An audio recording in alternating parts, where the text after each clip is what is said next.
নমস্কার, news top 9 আপনাকে স্বাগত জানাচ্ছি। আমি দীপ রয়েছে আপনার সঙ্গে। শুরুতেই যে বড় খবরের দিকে নজর রাখবো। বারুইপুরে মাদক উদ্ধার করতে গিয়ে পুলিশ আক্রান্ত, একাধিক পুলিশ কর্মী আক্রান্ত একজন সাব ইন্সপেক্টর, 3 জন অ্যাসিস্ট্যান্ট সাব ইন্সপেক্টর সহ মোট 13 জন পুলিশ কর্মী। গোপন সূত্রে খবর পেয়ে বৃন্দাখালী গ্রামে এক ব্যক্তির বাড়িতে মাদক উদ্ধারে যায় পুলিশ কর্মীরা, আর পুলিশ কর্মীরা পৌঁছতেই তাদের ঘিরে ধরে গোটা গ্রাম। ঠিক কি ঘটেছিল বিস্তারিত জানবো সহকর্মী অভিজ্ঞানের কাছ থেকে। অভিজ্ঞান, বাংলায় পুলিশ মার খাচ্ছে, এই দৃশ্য সচরাচর দেখা যায় না, ঠিক কি ঘটেছে আজকে? দেখো, তোমাকে জানিয়ে রাখি যে আপনাদের জানিয়ে রাখি, মাদক উদ্ধার করতে গিয়ে পুলিশ কর্মীরা আক্রান্ত, পৌঁছতেই তাদের ঘিরে ধরে গোটা গ্রাম। পুলিশ কর্মীদের ঘরে আটকে লাঠি, রড, বাঁশ দিয়ে হামলার অভিযোগ। পরে এসডিপিও বারুইপুর ও আইসি বারুইপুরের নেতৃত্বে বিশাল পুলিশ বাহিনী গিয়ে তাদের উদ্ধার করে। বারুইপুর মহকুমা হাসপাতালে ভর্তি করা হয়েছে আহত পুলিশ কর্মীদের।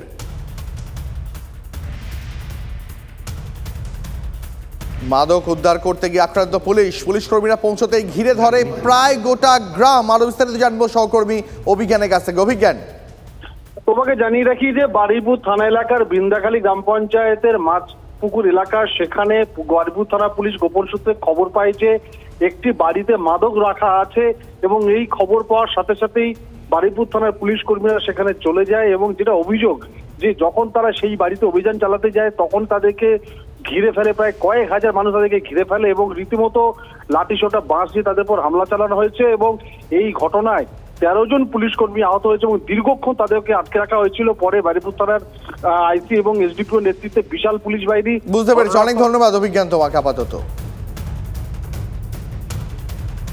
আসি পরের খবরে।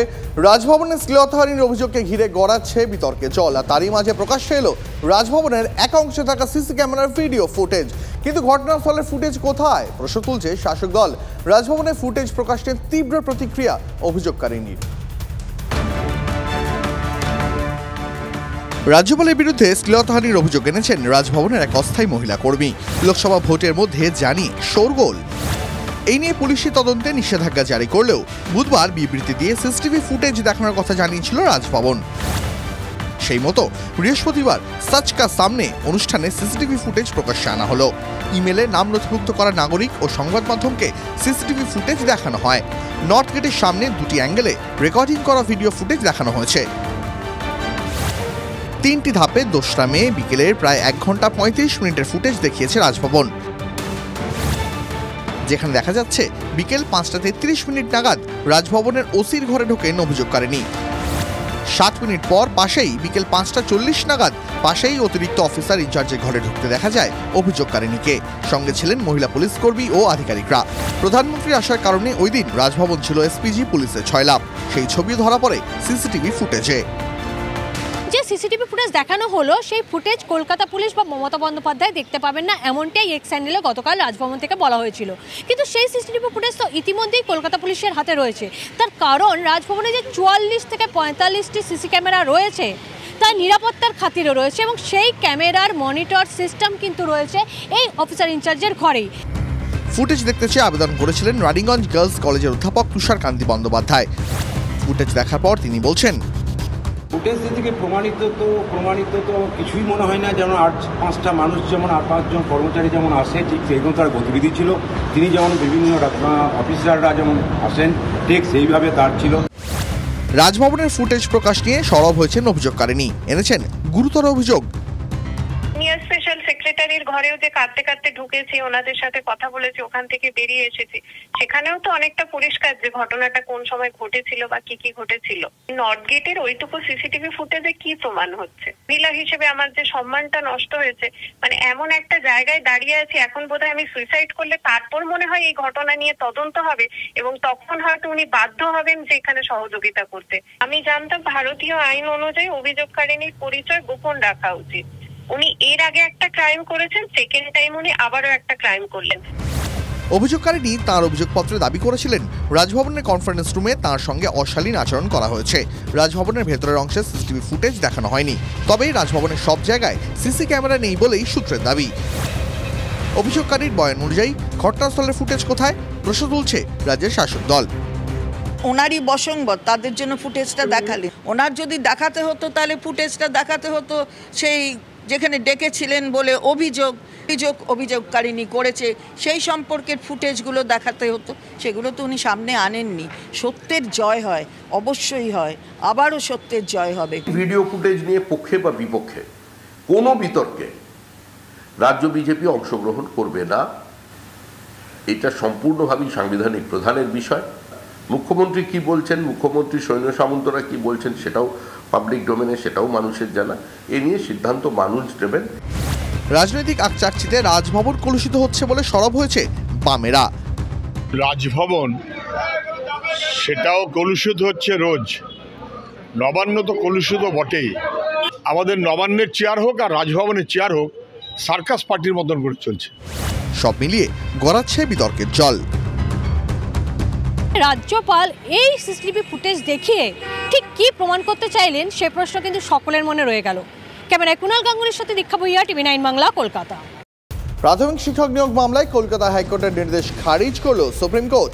2022-এ কলকাতা হাইকোর্টে ওয়েটিং লিস্টে থাকা প্রায় 3,929 জনকে শূন্য পদে চাকরি দেওয়ার নির্দেশ দিয়েছিলেন বিচারপতি অভিজিৎ গঙ্গোপাধ্যায়। পরে বিচারপতি সুব্রত তালুকদারের বেঞ্চও এই 3,929 জনকে চাকরি দেওয়ার নির্দেশের পক্ষেই রায় দেন। হাইকোর্টের নির্দেশের বিরুদ্ধে প্রাথমিক শিক্ষা সংসদ ও কয়েকজন চাকুরিজীবী সুপ্রিম কোর্টে দ্বারস্থ হন। 2020 সালের 16,500 জনের প্যানেলে 3,929 জনকে নতুন করে নিয়োগের নির্দেশ খারিজ করল সুপ্রিম কোর্ট। সুপ্রিম কোর্টের বিচারপতি ঋষিকেশ রায় ও বিচারপতি প্রশান্ত কুমার মিশ্রর বেঞ্চের নির্দেশ, যেহেতু 2020 সালের প্যানেলের মেয়াদ শেষ হয়েছে, তাই 2022 সালে চাকরি প্রার্থীদের এই প্যানেলে নিয়োগ আইনসঙ্গত নয়। প্রাথমিক শিক্ষক নিয়োগে সুপ্রিম কোর্টের রায় আরও একবার প্রমাণ হলো রাজ্য সরকার ও প্রাথমিক শিক্ষা পর্ষদের অবস্থানই সঠিক। এক্স মাধ্যমে পোস্ট ব্রাত্য বসু।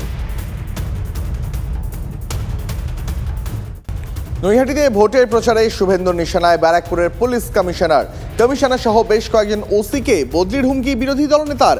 যেভাবে বহরমপুর থানার আইসিকে সরানো হয়েছে, সেভাবে ব্যারাকপুরের পুলিশ কমিশনার ও আইসিদের সরানো হবে।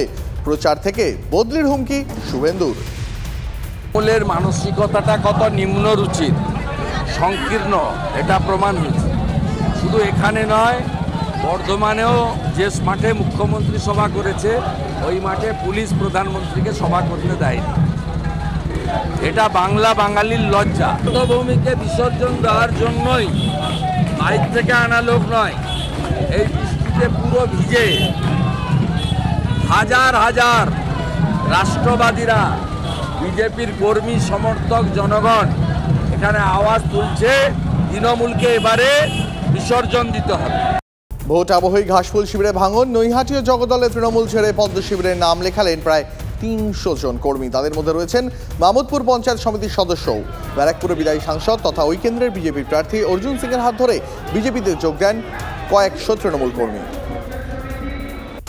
যারা তৃণমূল কর্মী, সঠিক কর্মী ছিল, তাদেরকে তৃণমূল কংগ্রেস কোনো গুরুত্ব দেয় না। মানে Partha Bhowmik private limited company যে কর্মচারী আছে অভিষেক ব্যানার্জি কোম্পানিতে, তারা যারা তৃণমূল করেছে, কোনো দিন তৃণমূল জন্যে মার খেয়েছে, জেল গিয়েছে, তারা আজকে তৃণমূল সঙ্গে নেই।